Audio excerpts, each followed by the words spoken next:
I'm national correspondent Kayla Gaskins in Washington. The Trump administration's war on drugs in the Caribbean is heating up as the U.S. military expands its presence in the region. And now there are reports the fight could move from sea to land.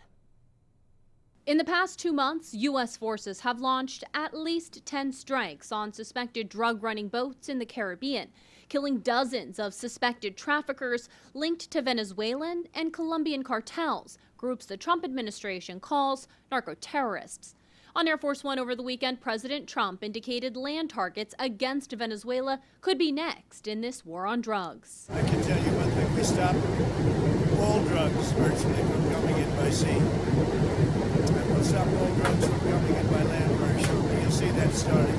Some of the White House's strongest allies, like Senator Lindsey Graham, are backing the president's possible expansion of military force. I support that idea, but I think he has all the authority he needs. But others, including members of his own party, are warning the administration has yet to provide enough evidence to justify the lethal strikes. At this point, I would call them extrajudicial killings, and this is akin to what China does, to Iran does with drug dealers. They summarily execute people without presenting evidence to the public, so it's wrong. Meanwhile, the USS Gerald R. Ford strike group is on its way from the Mediterranean to the Caribbean, a major escalation of American firepower in the region, and speculation growing over the possible reactivation of Roosevelt Roads, a former U.S. naval base in Puerto Rico that sits just 540 miles from Venezuela's capital, Caracas. Last month, F-35B fighter jets, U.S. helicopters, and Ospreys arrived at the former base. Defense Secretary Pete Hegseth hasn't ruled it out. We're familiar with the location that you're referring to, and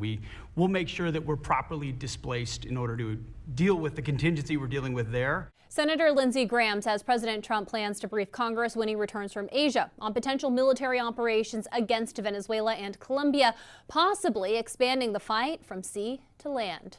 In Washington, I'm Kayla Gaskins.